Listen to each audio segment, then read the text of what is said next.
أعوذ بالله من الشيطان الرجيم. بسم الله الرحمن الرحيم.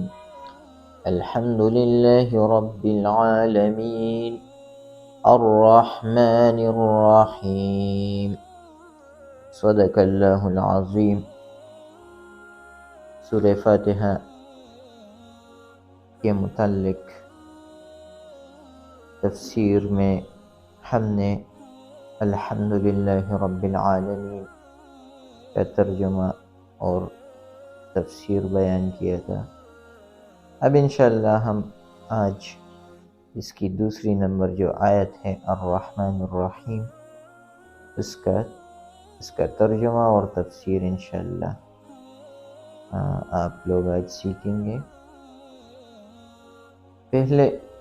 جو الرحمن الرحیم کا ترجمہ ہوتا ہے وہ اس طرح ہے اردو میں: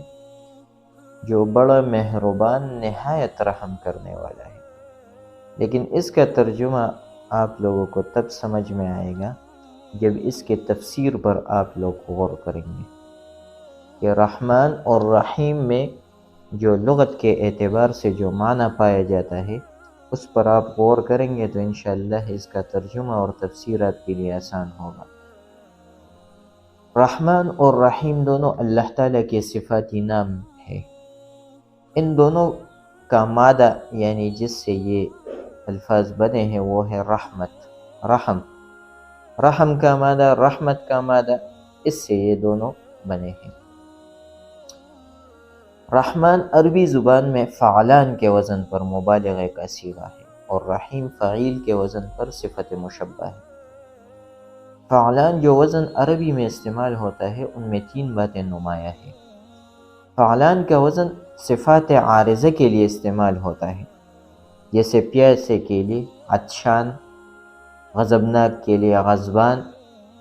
اور اسی طرح جو کہ بہت پریشان ہو اس کو لیے حیران لفظ استعمال ہوتا ہے، جو نشے میں مست ہو اس کے لیے سکران لفظ استعمال ہوتے ہیں. دوسری بات اس میں یہ ہے فعلان کا وزن جوش کے لیے استعمال ہوتا ہے. اسی طرح رحمان کا لفظ جو رحمت سے اس میں مبالغہ ہے کے معنی ہوں گے کہ وہ رحمان وہ ذات ہے جس میں صفت رحمت پائی جاتی ہے اور اس کی رحمت میں ایک جوش اور ایک ہیجان ہے. یہ مخلوقات کے لیے اس طرح ابلتی ہے جیسے چشمہ ابلتا ہے. تیسری بات یہ ہے فعلان کا وزن اپنے اندر وسعت رکھتا ہے. اس لحاظ سے رحمان کے معنی ہوں گے وہ ذات جس کی رحمت سارے عالم، ساری کائنات اور جو کچھ اب تک پیدا ہوا ہے اور جو کچھ آئندہ پیدا ہوگا سب پر حاوی اور شامل ہے. اسی وجہ سے اس اسم کو لفظ اللہ سے تقریباً برابر قرار دیا گیا ہے، جیسے اللہ تعالیٰ کا ارشاد ہے قُلِ ادْعُوا اللَّهَ أَوِ ادْعُوا الرَّحْمَٰنَ أَيَّمَّا تَدْعُوا فَلَهُ الْأَسْمَاءُ الْحُسْنَىٰ. اے پیغمبر فرما دیجئے کہ اللہ کہہ کر پکارو یا رحمان کے نام سے پکارو، کسی طرح بھی پکارو اس کے سب بہترین نام ہے، یعنی اس کے لیے اچھے اچھے نام ہیں. اس سے معلوم ہوتا ہے کہ اللہ تعالیٰ کی طرح لفظ یعنی لفظ اللہ کی طرح رحمان بھی اللہ تعالیٰ کی ذات کے ساتھ مخصوص ہے. کسی مخلوق کو رحمان کہنا جائز نہیں، کیونکہ اللہ تعالیٰ کے سوا کوئی بھی ایسا نہیں ہو سکتا جس کی رحمت سے عالم کی کوئی چیز خالی نہ رہے. اس لیے جس طرح لفظ اللہ کی جمع اور تثنیہ نہیں آتا، اسی طرح رحمان کا بھی جمع اور تثنیہ نہیں آتا، کیونکہ وہ ایک ہی ذات پاک کے ساتھ مخصوص ہے، دوسرے اور تیسرے کا وہاں احتمال ہی نہیں. یہ بات بھی یاد رکھنی ہے کہ کفار قریش اسم اللہ سے تو واقف تھے مگر اسم رحمان سے انہیں بالکل آگاہی نہیں تھی. اس لیے قرآن کریم نے بہت سے مواقع پر اس کا ذکر فرمایا کہ کفار مکہ سے جب پوچھا جاتا ہے کہ زمین اور آسمان کا خالق کون ہے، سورج اور چاند کو کس نے مسخر کیا، آسمان سے پانی کون اتارتا ہے، زمین کو نئی زندگی کون دیتا ہے، یہاں تک کہ جب ان سے پوچھا جاتا ہے کہ تمہیں کس نے پیدا کیا، تمہیں رزق کون دیتا ہے، دعائیں کون سنتا ہے، تو وہ جواب میں کہتے تھے اللہ. مگر جب ان سے کہا جاتا کہ رحمان کو سجدہ کرو تو کہتے تھے رحمان کیا ہے، اور اسی کو قرآن نے بیان کیا ہے وَهُمْ بِذِكْرِ الرَّحْمَنِ هُمْ كَافِرُونَ، کہ یہی تو وہ ہیں جو کہ رحمان کے ذکر سے انکاری ہے۔ اس لیے علماء نے لکھا ہے کہ اگر کسی کا نام عبد الرحمن ہو تو اسے صرف رحمان کہہ کر بلانا جائز نہیں، کیونکہ یہ نام اللہ کے ذات کے ساتھ مخصوص ہے۔ اس کے مقابلے میں لفظ رحیم ہے جو اللہ تعالیٰ کے پیارے ناموں میں سے ہے، وہ فاعل کے وزن پر صفت مشبہ کا صیغہ ہے، اور فاعل کے وزن میں ایک دو باتیں خاص ہوتی ہے، وہ ہے دوام اور استمرار۔ یعنی اس میں یہ صفت یہ لفظ جس کے لیے بھی استعمال ہوگا اس میں دوام اور استمرار ہوگا، اور یہ وزن ایسی صفات کے لیے بولا جاتا ہے جو صفات عارضہ نہیں بلکہ صفات قائمہ ہے، یعنی دائم ہے۔ مثلا کریم کرم کرنے والا، عظیم بڑائی رکھنے والا، علیم علم رکھنے والا، حکیم حکمت رکھنے والا۔ دوسری یہ بات کہ اس میں رحمت کے کامل اور مکمل ہونے کا معنی پایا جاتا ہے۔ اس کا مطلب یہ ہے کہ رحیم وہ ہوگا جس کی رحمت میں دوام اور تسلسل پایا جائے، اور جس کی رحمت صفت کمال کے ساتھ متصف ہو۔ رحمان کے بعد رحیم کا ذکر کرنا اس بات پر دلالت کرتا ہے کہ پروردگار کی اپنے خلق کے لیے رحمت میں صرف جوش ہی نہیں بلکہ پائیداری اور استقلال بھی ہے۔ اس نے یہ نہیں کیا کہ رحمانیت کے جوش میں دنیا پیدا کر ڈالی، لیکن پیدا کر کے پھر اس کی خبرگیری اور نگرانی سے غافل ہو گیا، بلکہ اس کو پیدا کرنے کے بعد وہ پوری شان رحیمیت کے ساتھ اس کی پرورش اور نگرانی بھی فرما رہے ہیں۔ بندہ جب اسے پکارتا ہے وہ اس کی پکار سنتا ہے، اس کی دعا و التجا کو شرف قبولیت بخشتا ہے۔ پھر اس کی رحمتیں اسی چند روزہ زندگی تک ہی محدود نہیں بلکہ جو لوگ اس کے بتائے ہوئے راستے پر چلتے رہیں گے اور اس کی رحمت تو ان پر اس کی رحمت ایک ایسی ابدی اور لازوال شان میں ہوگی جو کبھی ختم ہونے والی نہیں۔ اس کا مطلب یہ ہے کہ چونکہ رحیم میں دوام اور تسلسل صفت کمال کے ساتھ پایا جاتا ہے، تو جس طرح اس کائنات کا ارتقاء بالآخر اسے آخرت میں داخل کر دے گا اور اس کی تمام نعمتیں جنت کی آغوش میں پہنچ کر ارتقاء کی انتہائی منزل کو پا لے گی، اسی طرح پروردگار کے رحیم ہونے کی صفت دنیا سے آخرت کی طرف اس کی رحمت کے ارتقاء کا ایک عمل ہے جو اپنے صفت کمال کے ساتھ آخرت اور جنت میں رونما ہوگا۔ اس لیے جن علماء نے رحیم کو آخرت کے ساتھ مخصوص کیا ہے ان کا شاید یہی مفہوم ہے کہ رحمت اپنے تکمیل شان میں وہ جلوہ گر ہو۔ اب رحمان اور رحیم دونوں صفات اکٹھے ہونے کا معنی یہ ہے کہ اس کی رحمت بہت زیادہ ہے، یعنی اس کی رحمت ٹٹے مارتے ہوئے سمندر کے مانند بھی ہے اور اس کی رحمت میں دوام بھی ہے، وہ ایک دریا کی طرح مستقل روا دوا ہے۔ اللہ تعالیٰ کی رحمت کی یہ دونوں شان بیک وقت موجود ہے۔ اس کی مثال ہم اس کو ایک مثال سے آپ کے سامنے واضح کرتے ہیں۔ فرض کیجئے کہیں کوئی ایکسیڈنٹ ہوا اور وہاں آپ دیکھیں کہ کوئی خاتون بیچاری مر گئی ہو اور اس کا دودھ پیتا بچہ اس کی چاچی کے ساتھ چمٹا ہوا ہے، یہ بھی پتہ نہیں کہ وہ کون ہے، کہاں سے آئی ہے، کوئی اس کے ساتھ ہے یا نہیں ہے۔ اس کیفیت کو دیکھ کر ہر شخص کا دل نرم ہو جاتا ہے اور اس میں وہ رحمانیت، رحم کا وہ مادہ آ جاتا ہے، اور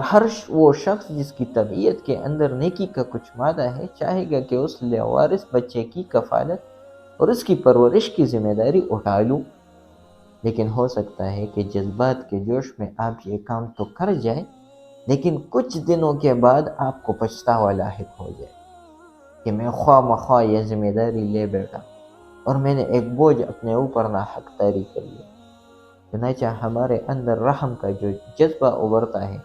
وہ جلد ہی ختم ہو جاتا ہے، وہ مستقل اور دائم نہیں، جبکہ اللہ کی رحمت میں جوش بھی ہے اور دوام بھی، دونوں چیزیں بیک وقت موجود ہیں۔ یہ تو رحمان اور رحیم کا مفہوم تھا اور دونوں میں فرق۔ اب سوال یہ ہے کہ دونوں معنوں میں ہم نے جس صفت رحمت کا ذکر کیا وہ رحمت کیا ہے؟ اگر اس رحمت کا مفہوم یہ ہے کہ اس نے کائنات کو عدم سے وجود بخشا، تو یہ بات اس کے صفت خلق میں ظاہر ہوتی ہے۔ اگر اس کا یہ معنی ہے کہ وہ پیدا کرنے کے بعد تربیت کا سامان کر رہا ہے اور ہر مخلوق کو اس کے مطابق زندگی گزارنے کی ضروریات میسر کر رہا ہے اور ہر ایک کی ضروریات کو پورا کیا جا رہا ہے، ہر ایک کی نگرانی کی جا رہی ہے، ہر ایک کو عہد بعہد آگے بڑھایا جا رہا ہے، تو یہ وہ چیزیں ہیں جس کو اللہ تعالیٰ کی صفت ربوبیت انجام دے رہی ہے۔ مگر یہاں تو رحمت کا ذکر ہو رہا ہے۔ سوال یہ ہے کہ وہ رحمت کیا ہے؟ اس کو جواب اس کا یہ ہے کہ اس کو سمجھنے کے لیے ضروری ہے کہ ہم اس کائنات پر تدبر کی نگاہ ڈالیں۔ ہم دیکھتے ہیں کہ یہاں کائنات کے لیے صرف پرورش اور تربیت کا سامان ہی مہیا نہیں ہو رہا، بلکہ پرورش سے بھی زیادہ بنانے اور سنوارنے اور فائدہ پہنچانے کی حقیقت کام کر رہی ہے۔ ہم دیکھتے ہیں کہ اس کی فطرت میں بناؤ، اس کے بناؤ میں خوبی، اس کے مزاج میں اعتدال، اس کے فطرت میں بناؤ، اس کے افعال میں خواص، اس کی صورت میں حسن، اس کی صداؤں میں نغمہ، اس کی بو میں خوشبو، اس کی کوئی بات ایسی نہیں جو اس کارخانے کی تعمیر اور درستگی کے لیے مفید نہ ہو۔ پھر اسی پر بھی بس نہیں، بلکہ اس دنیا میں مخلوقات کی اپنی زندگی اور بقا کے لیے جن چیزوں کی ضرورت ہے، صرف ایسا نہیں کہ انہیں مہیا کر دیا گیا ہے، بلکہ اس کے ساتھ ساتھ ہم دیکھتے ہیں کہ اللہ تعالیٰ نے عالم میں عناصر حیات میں سے ہر عنصر، اس کے مؤثرات میں سے ہر مؤثر، اس کے خواص میں سے ہر خاصہ، اس کے بے پناہ فیضان کا جوش رکھتا ہے، اور ہر کسی کے اندر یہ خواہش تڑپتی دکھائی دیتی ہے کہ وہ آگے بڑھ کر اپنے فیضان سے اور اپنی خدمت سے مخلوقات کو نوازے۔ سورج، چاند، تارے، ہوا، بارش، دریا، سمندر، پہاڑ، ان میں سے کون ہے جو مخلوقات کے لیے آسائش اور آسانی نہیں دے رہا، بلکہ ایک دوسرے کے پیچھے سب جو ہے وہ انسان کے لیے آسانی اور راحت رسانی کا کام کر رہا ہے۔ تصور کیجئے، ہم رات بھر خواب غفلت کے مزے لوٹتے ہیں، سہانے خواب دیکھتے ہیں، رات گزر جاتی ہے، صبح نیند کا خمار اترتے ہی آپ کو بعد سحر کی تر و تازہ ہوا اور شادابی محسوس کرتے ہیں۔ مگر ہم نے کبھی یہ غور کرنے کی زحمت نہیں کی کہ ہم نے تھکاوٹ سے چور ہو کر جیسے ہی اپنے آپ کو بستر پر گرایا تو نیند لوریاں دیتے ہوئے خود بخود موجود ہوئی۔ ہم آرام کرتے رہے، وہ شب بھر ہمیں تبکاتی رہی۔ ہم نے اگر گرانی محسوس کی تو نہ جانے وہ کون فرشتہ آ پہنچا جس نے وقفے وقفے سے ہمیں دنیا بھر کی سیر کرائی، ہمیں اس طرح مسرور اور مغمور رکھا کہ ہمیں رات گزارنے کا احساس ہی نہیں ہونے دیا۔ یہ جو عناصر رحمت مسلسل اپنا فرض انجام دینے میں مصروف رہی ہے، ہمیں تو انہیں بلانے کی زحمت بھی نہیں کرنی پڑتی۔ یہ ان کا آپ سے بے تابانہ ہمارے سکون اور آرام مہیا کرنے میں لگے رہنا، یہ اللہ کی رحمت کے سوا اور کیا ہے؟ صبح اٹھتے ہی زندگی کی سرگرمیاں شروع ہو جاتی ہیں، لیکن اس میں بھی ہم دیکھتے ہیں کہ زندگی کی سرگرمیاں بروئے کار لانے اور انجام دینے کے لیے جس مؤثر اور عنصر کی ضرورت ہے وہ خود بخود اس کے لیے بےتاب دکھائی دیتا ہے۔ ہم بیدار ہونے میں تاخیر کر سکتے ہیں، مگر سورج طلوع ہونے اور روشنی پھیلانے میں کبھی تاخیر نہیں کرتا۔ اس کی کرنوں کو ہمیں بلانے کی ضرورت نہیں پڑتی، وہ ہمیں روشنی بھی دے رہا ہے، ہماری کھیتوں کو پکا بھی رہا ہے، زندگی کی کاڑی کو ایک انجن کی طرح چلا رہا ہے۔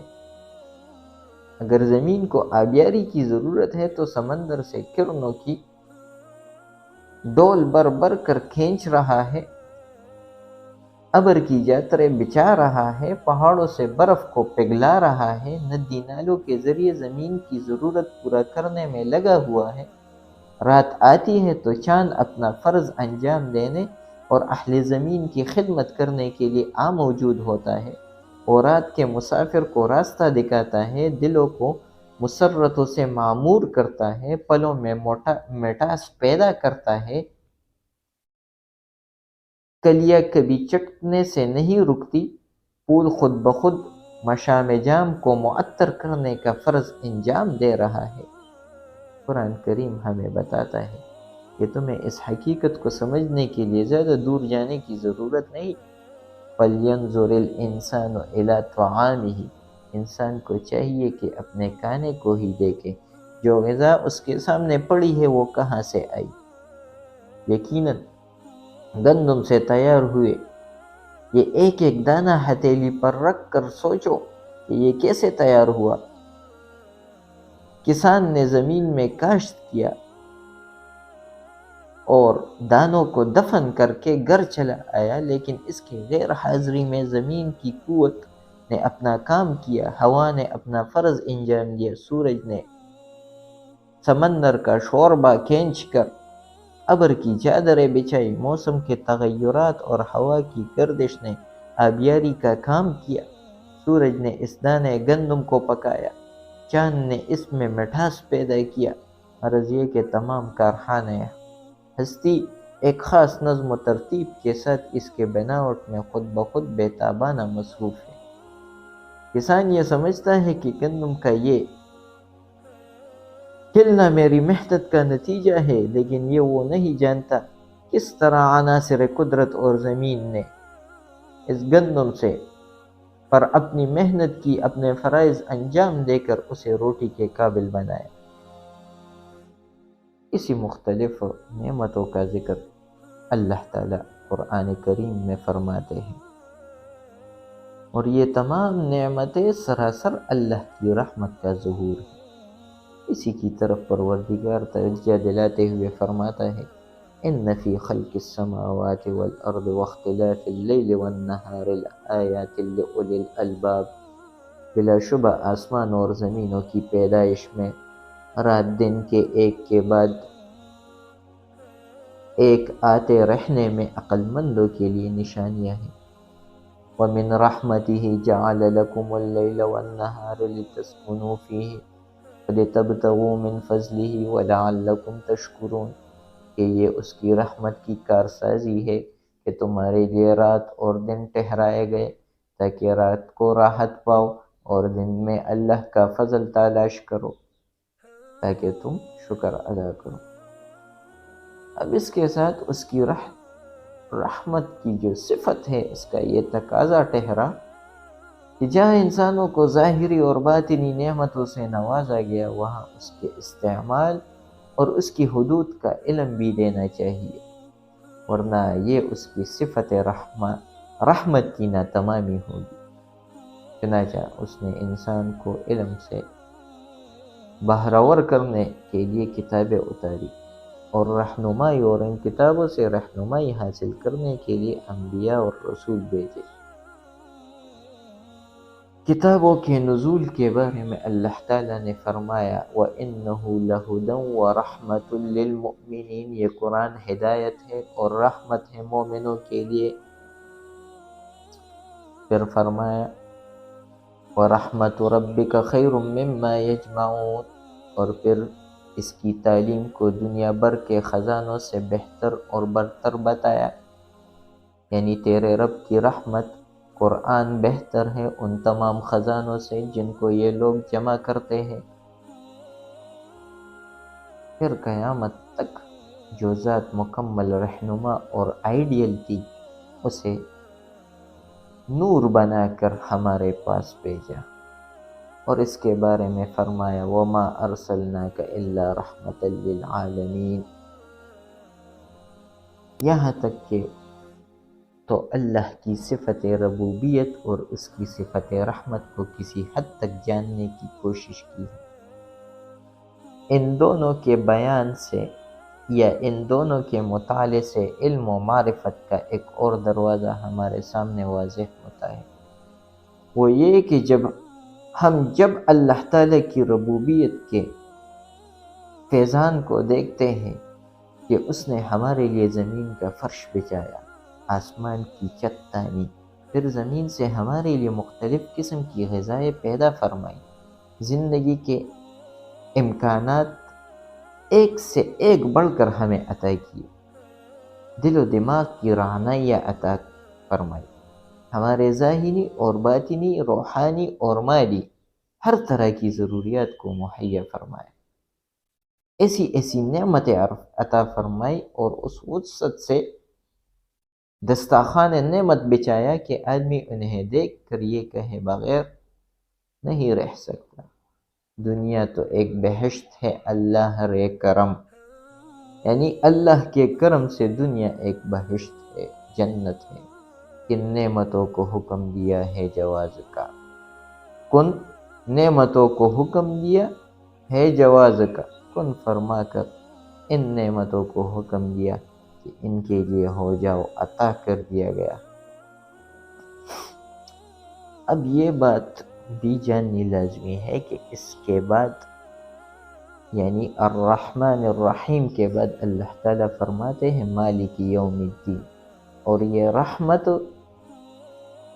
خود روز جزا پر دلیل ہے۔ ربوبیت کے اس اہتمام کو دیکھتے ہوئے یقیناً ذہن میں یہ خیال پیدا ہوتا ہے کہ وہ پروردگار عالم جس کا کوئی کام حکمت سے خالی نہیں، کیا اس نے اس کائنات میں انسان کو بغیر کسی مقصد کے پیدا کر دیا اور اس کائنات کے ایک ایک چیز اس کی خدمت میں دے کر یہ کہہ دیا کہ چاہو تم ان چیزوں سے کام لو، تمہاری حیثیت ایک شطر بے مہار سے زیادہ نہیں، تم جدھر چیز چاہے منہ اٹھاتے چلے پھرو، اپنے خواہشات کی تکمیل کے لیے جو چاہو کرو، تمہارا پیدا کرنے والا تم سے کسی بات کی باز پرس نہیں کرے گا۔ اندازہ فرمائے کہ یہ تصور کسی حکیم ذات کے بارے میں قرین عقل بھی نہیں۔ دنیا میں کوئی بھی شخص کوئی ایسا کام کرے جس کا کوئی مقصد نہ ہو تو ہر انسان اس کا مذاق اڑاتا ہے کہ اس نے اپنی محنتوں، اپنی کاوشوں اور اپنی ذہانت کا جو صحیح مصرف ہے وہ نہیں کیا، یعنی ایک بے فائدہ کام میں اپنا عقل اور اپنی سمجھ کو ضائع کر دیا۔ تو ان کے بچنے کی وجہ سے انہیں یہ سمجھ کر کچھ نہیں کہا جاتا کہ یہ بچے ابھی عقل اور شعور کی عمر کو نہیں پہنچے۔ ہم دیکھتے ہیں کہ گھروں میں بچے چھوٹے چھوٹے گھر بناتے ہیں، ان کو توڑ دیتے ہیں، ان کو ڈھا دیتے ہیں، تو ہم کہتے ہیں کہ یار یہ ابھی بچے ہیں، ان کے عقل و شعور کی عمر کو ابھی نہیں پہنچے، اس لیے یہ زندگی کو ایک کھیل سمجھتے ہیں۔ لیکن اگر بچوں کا باپ یہ حرکت کرے تو ہر دیکھنے والا اس کی دماغی صحت کے بارے میں شبہ میں پڑ جائے گا۔ اللہ تعالیٰ کے بارے میں ظاہر ہے ایسی کسی بات کا تصور کرنا بھی خلاف ادب ہے، اس لیے اس کی ربوبیت کا یہ اہتمام خود پکار کر یہ شہادت دے رہا ہے کہ یہ اہتمام کسی اہم غایت اور مقصد کے لیے ہے، اور یہ ان لوگوں پر نہایت باری ذمہ داریاں عائد کرتا ہے جو بغیر کسی استحقاق کے اس سے فائدہ اٹھا رہے ہیں۔ ایک دن ان ذمہ داریوں کے بارے میں ایک ایک شخص سے پوچھ ہوگی کہ تمہیں ہم نے زندگی کی اور زندگی کی ساری نعمتیں عطا فرمائی اور عناصر قدرت کو تمہارے ہم رکاب کیا، تم نے ایک حیوان کی طرح زندگی گزارنے کی آخری کوشش کیوں کی؟ تم نے یہ بات کیوں نہ سمجھی کہ جس نے ہمیں جوہر عقل سے نوازا ہے یقیناً اس سے ہمیں کچھ ذمہ داریاں بھی دی ہے، وہ ضرور ایک دن ایسا لائے گا جب وہ ہم سے اس کا حساب لے گا۔ قرآن کریم میں اللہ تعالیٰ نے اسی کی طرف توجہ دلاتے ہوئے فرمایا افحسبتم انما خلقناکم عبثا وانکم الینا لا ترجعون، کیا تم نے یہ گمان کر رکھا ہے کہ ہم نے تمہیں عبث پہ اور بیکار پیدا کیا اور تم ہماری طرف لوٹ کے نہیں آؤ گے؟ اور ایک دوسری جگہ اپنی نعمتوں ہی سے استدلال کرتے ہوئے بتایا کہ تم آج جن نعمتوں سے فائدہ اٹھا رہے ہو تمہیں معلوم ہونا چاہیے کہ ایک دن ان کا حساب بھی لینا ہوگا۔ أَلَمْ نَجْعَلِ الْأَرْضَ مِهَادًا، آیا ہم نے زمین کو تمہارے لیے گہوارہ نہیں بنایا، وَالْجِبَالَ أَوْتَادًا، اور پہاڑوں کو میخوں کی طرح، وَخَلَقْنَاكُمْ أَزْوَاجًا، تمہیں جوڑے جوڑے پیدا کیا، وَجَعَلْنَا نَوْمَكُمْ سُبَاتًا، تمہاری نیند کو تمہارے لیے راحت بنایا، وَجَعَلْنَا اللَّيْلَ لِبَاسًا، اور رات کو تمہارے لیے پردہ پوش بنایا، وَجَعَلْنَا النَّهَارَ مَعَاشًا، اور دن کو حصول معاش کا وقت ٹھہرایا، وَبَنَيْنَا فَوْقَكُمْ سَبْعًا شِدَادًا، اور ہم نے تمہارے اوپر 7 مضبوط آسمان بلند کیے، وَجَعَلْنَا سِرَاجًا وَهَّاجًا، اور ہم نے تمہارے لیے روشن چراغ بنایا سورج کو، وَأَنزَلْنَا مِنَ الْمُعْصِرَاتِ مَاءً ثَجَّاجًا، اور ہم نے بادلوں سے دڑا دڑ پانی برسایا تاکہ اس سے لِنُخْرِجَ بِهِ حَبًّا وَنَبَاتًا، تاکہ اس سے ہم غلہ اور نباتات اگائے، وَجَنَّاتٍ الْفَافًا، اور گھنے باغ پیدا کرے، إِنَّ يَوْمَ الْفَصْلِ كَانَ مِيقَاتًا، بے شک فیصلے کا دن مقرر ہے۔ یعنی جن چیزوں کو ذکر کیا گیا یہ اس بات کی گواہی دے رہے ہیں کہ جس نے یہ سب کچھ اہتمام انسان کے لیے کیا وہ انسان کو یوں ہی عبث نہیں چھوڑا، بلکہ اس کی نیکی یا بدی کے فیصلے کے لیے فیصلے کا ایک دن بھی لائے گا۔ اسی طرح جب ہم اس کی صفت رحمت کے مناظر کو دیکھتے ہیں اور اس کی صفت رحمت کے ظہور کی صورتوں کو جاننے کی کوشش کرتے ہیں تو اس سے صاف معلوم ہوتا ہے کہ جس طرح اس کی رحمت کا ظہور کائنات کی ایک ایک چیز میں ہوا ہے، اسی طرح اس کی رحمت کا تعلق انسانی اعمال اور اس کے نتیجے سے بھی ہے۔ دنیا میں 2 طرح کے لوگ پائے جاتے ہیں، ایک وہ جو دنیا میں نیکی کے پیکر بن کر نیکی کو فروغ دیتے ہیں، نیکی کی کسی بھی قیمت ادا کرنی پڑے وہ اس سے دریغ نہیں کرتے، اللہ کے دین کی سربلندی کے لیے قربانیاں دیتے ہیں، لوگوں کی طرف سے مصائب کو برداشت کرتے ہیں۔ دوسری طرف وہ لوگ ہیں جو خواہشات نفس کے بندے اور درہم و دینار کے پرستار ہیں، ان کی زندگی کا مقصد عیش و عشرت کے سوا کچھ نہیں، انہیں اگر اقتدار ملتا ہے تو کمزوروں پر ظلم کرتے ہیں، اور اگر اقتدار نہیں ملتا تو اپنی محرومیوں کا انتقام جرائم کی صورت میں معاشرے سے لیتے ہیں، اس کے لیے انہیں انسانی زندگیوں سے بھی کھیلنا پڑے تو دریغ نہیں کرتے۔ ان دونوں طرح کے لوگ کی حالت پر غور کیجیے۔ اگر پہلی طرح کے لوگ ایک اچھی پاکیزہ لیکن کٹھن زندگی گزار کر دنیا میں چلے جاتے ہیں، یا دنیا سے ان کا چلنا اس طرح ہوتا ہے کہ ان کی زندگی میں بہت مشکلات ہوں اور انہیں دنیا میں سوائے محرومیوں کے اور کچھ نہیں ملا، اور آخرت کا بھی ان کے یہاں کوئی تصور نہ ہو، تو اندازہ فرمائے کہ انہوں نے جن مقاصد کی خاطر اپنی زندگی کی راحتیں قربان کی اور بعض دفعہ زندگی بھی نچاور کر ڈالی، انہیں اس کا کیا صلہ ملا۔ دوسری طرف وہ لوگ جنہوں نے زندگی بھر ظلم توڑے اور عیش و عشرت کو مقصد زندگی بنا رکھا، انہیں کھلی چھٹی دے دی گئی اور ان سے کوئی باس پرس کا دن مقرر نہ کیا، تو کیا یہ اللہ کی صفت رحمت کے خلاف نہیں ہوگا؟ اس کی رحمت کا تقاضا تو یہ ہے کہ اس کی خاطر جان دینے والے کو ایک نہ ایک دن صلہ ملے گا، اور اس سے انحراف کرنے والے کو ایک نہ ایک دن انحراف کی سزا ملے، اور اگر دونوں کو بغیر کسی باز پرس کے کھلی چھٹی دے دی جائے اور اسی طرح زندگی کا یہ کارخانہ ختم کر دیا جائے اور جزا اور سزا اور انعام اور انتقام کا کوئی دن کبھی نہ آئے، تو اس کا مطلب یہ ہوگا کہ معاذ اللہ اس دنیا کے پیدا کرنے والے کی نگاہوں میں متقی اور مجرم دونوں برابر ہیں، بلکہ مجرم نسبتاً اچھے ہیں جن کو جرم کرنے اور فساد کرنے کے لیے اس نے بالکل آزاد چھوڑ رکھا ہے۔ اور یہ چیز ظاہر ہے کہ اللہ کی صفت رحمت کے یکسر خلاف ہیں، اس لیے پروردگار نے فرمایا افنجعل المسلمین کالمجرمین، افنجعل المسلمین کالمجرمین، کیا ہم نے اطاعت کرنے والوں کو مجرموں کی طرح کر دیں گے؟ ما لکم کیف تحکمون، تمہیں کیا ہو گیا، تم کیسا فیصلہ کرتے ہو؟ دوسری جگہ کتب علی نفسہ الرحمہ، اللہ تعالیٰ نے اپنے اوپر رحمت واجب کر لی، لَيَجْمَعَنَّكُمْ إِلَى يَوْمِ الْقِيَامَةِ لَا رَيْبَ فِيهِ، وہ قیامت تک جس کے آنے میں کوئی شبہ نہیں تم کو ضرور جمع کرے گا۔ حاصل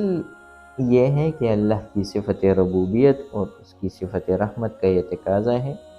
کہ ایک دن ایسا ضرور آئے گا جس میں ہر شخص سے اس کی گزاری ہوئی زندگی کا حساب لیا جائے گا، حسن عمل کی سرمایہ داروں کو بیش از بیش صلہ ملے اور اللہ کے منکروں اور انسانیت کے دشمنوں کو ان کے کرتوتوں کی سزا ملے، کیونکہ جس طرح نیکی کرنے والوں کو ان کی نیکی کا صلہ ملنا رحمت کا تقاضا ہے، اسی طرح انسانیت کے دشمنوں کو ان کی کیے کی سزا ملنا بھی رحمت کا تقاضا ہے، تاکہ وہ سزا کے خوف سے اپنے بدعتواری سے باز آ جائے اور اپنا انجام بہتر کر لے اور باقی نوع انسانی ان کے شرور سے محفوظ رہ سکے۔ اس لیے اب اس کے بعد اللہ تعالیٰ کی صفت عدالت کو ذکر کیا جا رہا ہے۔